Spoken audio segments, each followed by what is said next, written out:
In this video, I'm going to show you how to create super simple and absolutely gorgeous collage papers using 3 types of artist tape and acrylic paint. Hello, my name is Catherine Rains.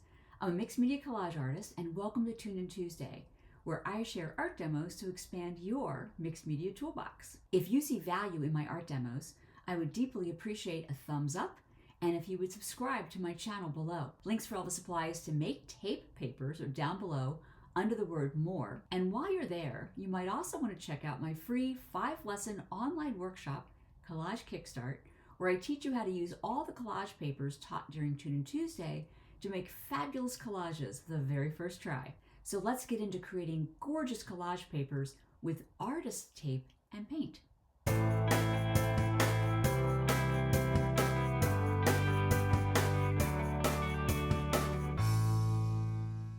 The supplies for tape paper are quite simple, mainly tape.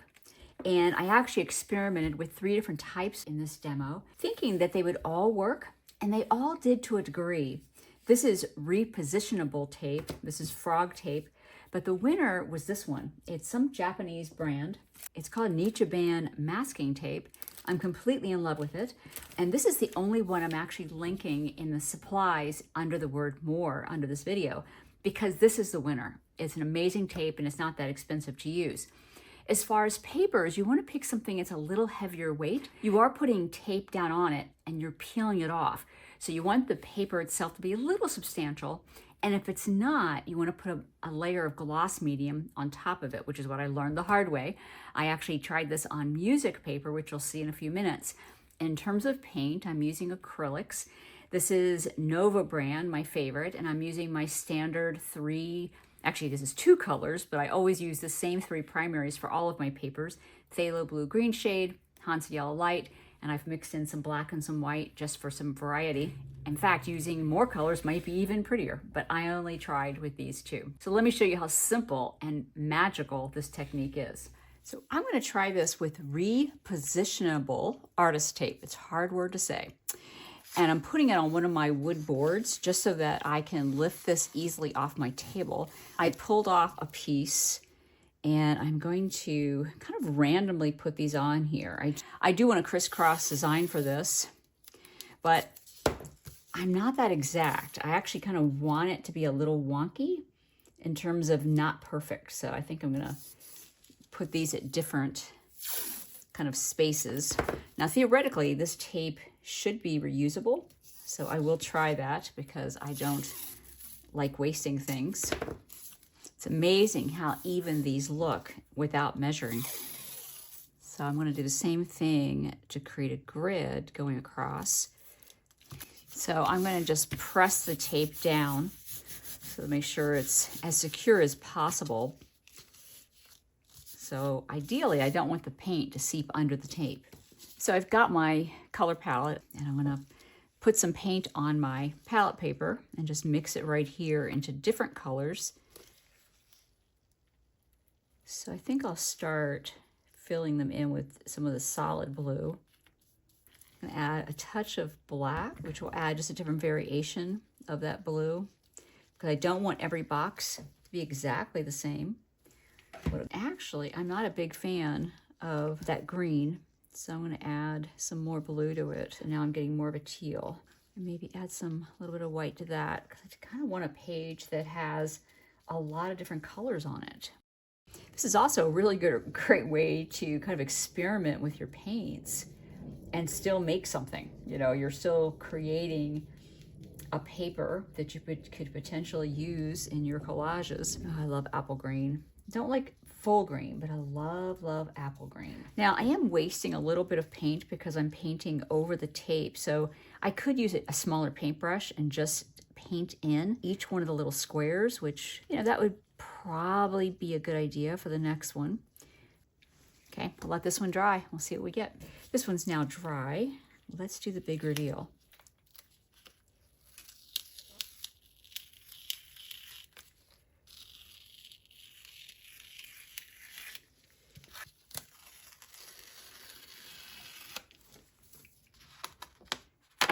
Very cool. Now, this didn't produce completely clean lines, so some of the paint seeped under. But for collage paper, I'm actually okay with that. This would, I could take little sections of this and I actually kind of like the messiness of this to use as collage paper. So this is a win. So this time I am using a piece of sketchpad paper. It's 75 pounds. I'm going to try some of this frog tape on it. However, I don't want to put this thick of tape down. So I'm going to take a few minutes and actually cut this into teeny strips. And I'm not going to be exact about it. I kind of like the idea of having a little bit of a wonky line. So I'm just going to peel these off the board and put them on the side of my table so I can just pull them up when I need them. So part of this experiment I'm doing here is to experiment both with different types of paper as well as to decide what tape might work best for this. And I'm completely following the little voice in my head that said, why don't you try that? Okay, I've got my same palette as before, smaller paintbrush. I think I'm just going to randomly paint in these boxes as opposed to just kind of painting in big swatches. I love the idea of the reveal. What's going to happen when I take the tape off? So now I'm trying to fill in whatever is left with something that is not like the color that's right next to it. So this is a really good exercise in just mixing paint. You know, I'm looking for as many variations as I can with this same yellow and blue plus black and white. This one's now dry.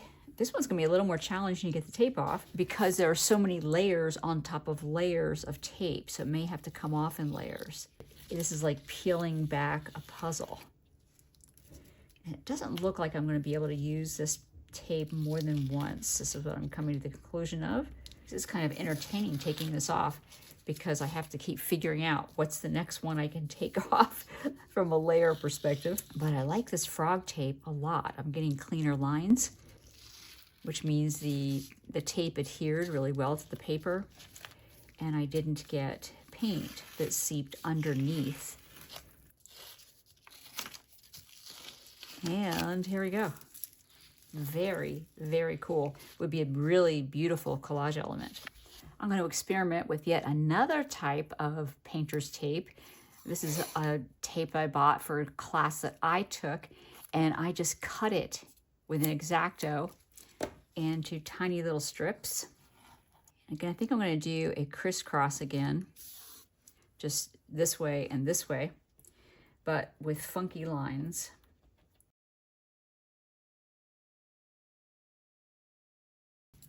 So as I go, I'm trying to make sure that these are really adhered as flat as I can. I want some interest. So I'm deliberately making them as funky as I can, while also just having them in straight lines.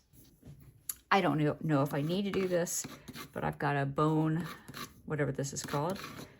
I'm just gonna push them down a little bit. It's interesting because I got a little bit of black from my cutting board that came off onto the tape. So my cutting board must be, I guess, dirty. I'm not sure. Perfection is not what I'm going for here. I've got my same palette over here with some varying degrees of dried paint and wet paint. I think I'm going to do the same thing as I did on the last one, which is kind of randomly paint in the boxes. This is also a really good lesson in values because I want light, dark, and medium values across this to make it interesting. And the problem with doing this is I have so much paint on my brush right now that it's hard to change the value. Like I want to get this to be a really light green, but it's mixing in with a lot of paint I have on my brush. That worked.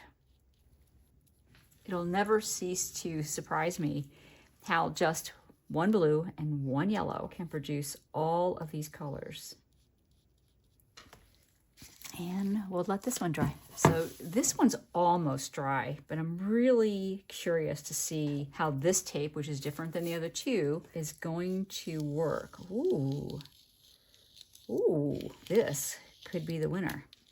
So far, I've got perfect clean lines, no paint seeped underneath at least so far. I don't want to jinx it.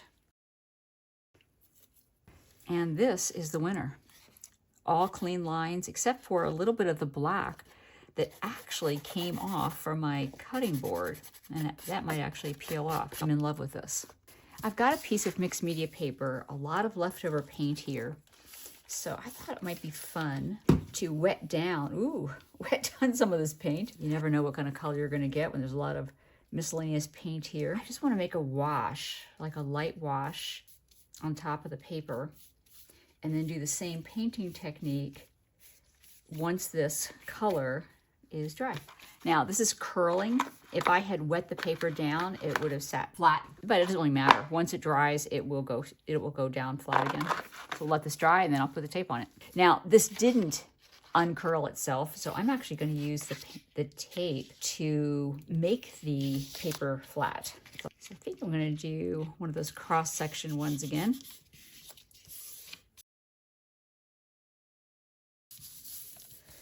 So what I'm learning is this tape, it's not that strong in terms of keeping this board flat, but it is adhering to this really nicely. I may have to put some extra tape down to keep this flat, but it's still working. So you just have to experiment and follow that voice that says, how about this? Try that. You don't know what's going to work until you do it. Okay, I'm happy with that. This time, since this is such a dark value underneath, I think I'm going to do kind of like a general wash over it. Now, I didn't make sure all these are really secure, so I'm going to do that before I go too far. Just kind of randomly painting over this and see what happens. So this is the kind of collage paper that really requires, in my mind, for you to follow that voice that says, I wonder what would happen if I added a little bit of this and a little bit of that in terms of paint, in terms of the kind of tape you use, what you use as your papers. Like, you don't know what papers are going to work until you've tried the paper out. So I'm just trying to give this kind of like a painterly effect.